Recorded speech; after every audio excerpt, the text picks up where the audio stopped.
Welcome to the next step in building out the vision for your company to give your organization that very clear focus forward.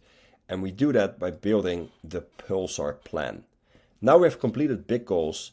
We have done the SWOT so that we figure out what are our key initiatives. And those key initiatives will feed our next step. I call this the Pulsar Plan because you know those stars in the sky that are never static, they're always dynamic and flashing. This is what your plan must be about as well. It's an always dynamic, changing thing. It's never sits there as a fixed thing. And we use the OKR framework, actually a leaner version of the OKR framework, to build out our plan. Now, what will contain the Pulsar Plan is we're going to cascade big goals into OKRs. We're going to plan those key initiatives we figured out together per quarter, and we're going to design the workflow around it. Now, for the workflow design that we do at a later stage, we will use any kind of workflow management tool that you're currently using or are going to sign up for, whether this is Asana, ClickUp, whatever tool is going to do the trick. Now, deciding what not to do is as important as deciding what to do. As a matter of fact, your whole organizational productivity and efficiency and engagement from people will come much more from knowing what it is that we're not going to focus our time and energy on rather than it is from what it is we're going to focus on. Okay? And that is what OKRs actually do. OKRs will tell you everything else that's not our main thing is not what we're going to work on. Okay? Take this with a nuance of 80-20. 80% is organizational focus, clarity, direction. The other 20% is experimentation, doing other things, side projects, you name it. That's absolutely fine. We're talking here about the 80%. Now, what are OKRs? OKRs sit in our structure of purpose. You remember this structure really well. It is going to bridge us from big goals to actually having weekly and daily tasks. So OKRs is basically making everything we have done so far very practical. Okay, we want to be pragmatic here. The history about OKRs is it was actually invented by Intel, the chip company. Andy Grove was the CEO in the 70s, and he figured out that the individual goals of the people in the organization were misaligned with the company goals. And that, of course, would create confusion. It would reduce engagement and motivation. And so he tried to figure out how can we build a framework that will align everyone's daily individual goals and work with the long-term company goals. That's what the OKRs actually was initially created out of that idea. It was made famous by Google, however, in the 90s. It was Google that openly spoke out with their Aristotle project, but also just being a company that's very transparent about everything they do, and they made it actually famous. Now, in the meantime, there are many spin-offs and sort of, copy versions of the OKRs that are different from how they were initially intended, but all in all, it follows the same principle, and many 21st century startups actually attribute their success to OKRs. There's this guy from Vivino. He has a great channel on YouTube where he explains how they used OKRs to become a multi-billion-dollar evaluated app. Actually, they're a mobile app for wines, right? Now, so it's a goal setting and execution framework. That's how I like to call it: goal setting and execution framework. And the purpose is to align people's individual goals and tasks with the company goals so that you achieve results more efficiently. That's, in a nutshell, what it is about. Now, why would we use that? Well, alignment. I'm all about alignment and focus, and that's what OKR framework definitely gives as a first off the bat. Is it strengthens alignment and sharpens focus. Automatically, it will then also streamline communication because you know exactly what it is that you communicate about.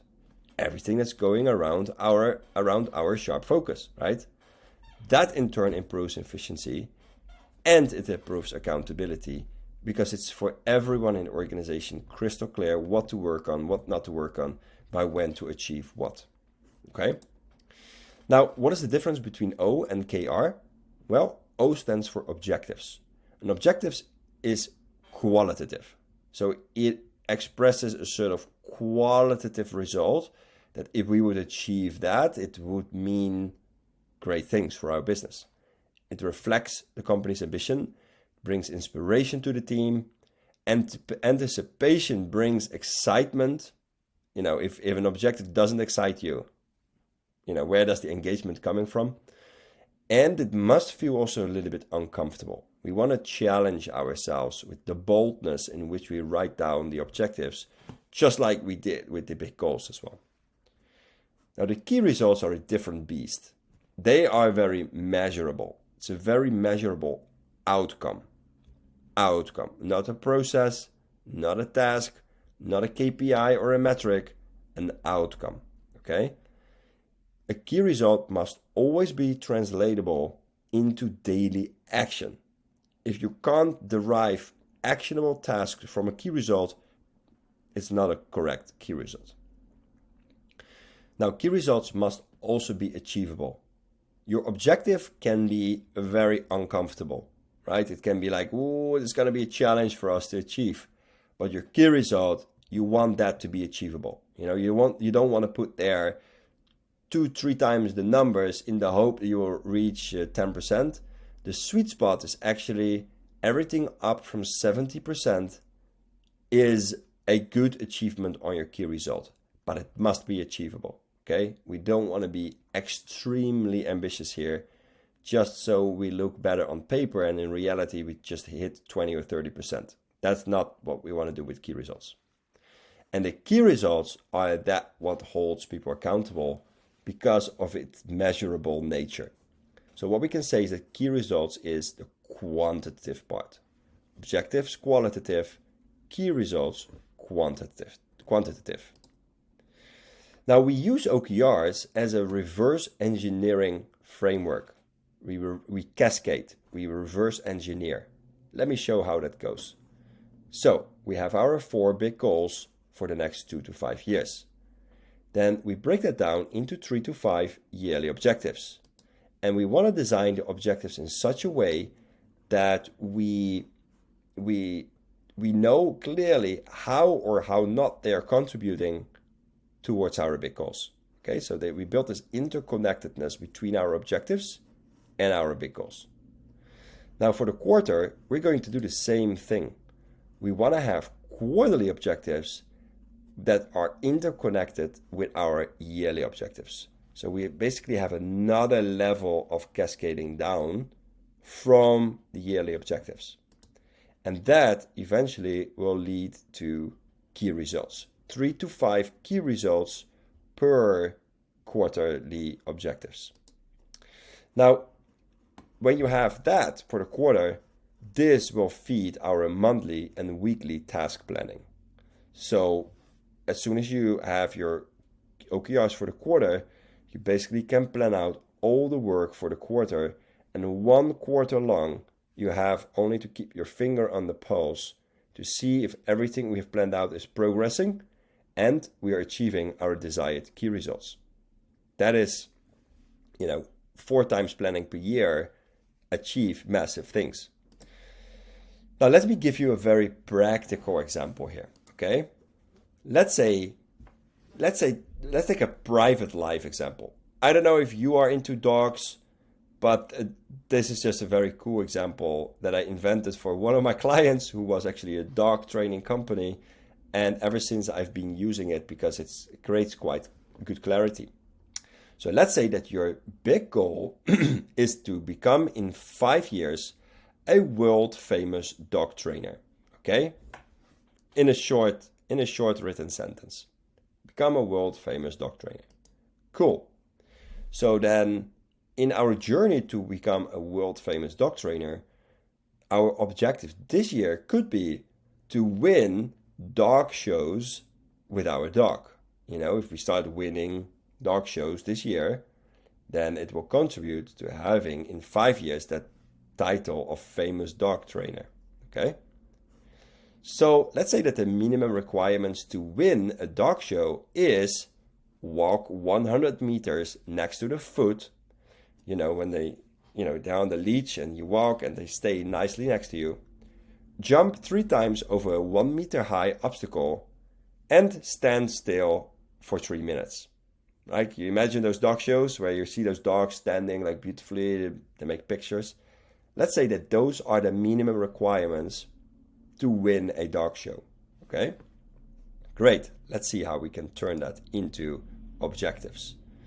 So if that is the objective for the year, then the objective for the quarter could be, let's become the best one in the local dog club first, If we want to win dog shows, national dog shows, maybe becoming the best in the local dog club out of 5-10 dogs is a great objective for us. So one of our key results to become the best in the local club is walk 50 meters next to the foot, jump 1 time over a 50 centimeter obstacle, and stand still for 1 minute. If we achieve that, we know that we would be the number 1 performing dog owner plus dog in that local dog club that we are. Okay? So if our OKRs for the quarter is become the best in the local dog club, with our key results like tick off, yes, we have trained our dog to walk 50 meters next to our foot. We have trained our dog to jump 1 time over a 50 centimeter obstacle, and we have trained to stand still for 1 minute. Great, then let's plan the tasks for this week for the work that we want to do around our OKRs for the quarter. And that is, for example, this week, the first week of quarter 1, task number 1, read a book on dog jumping, right?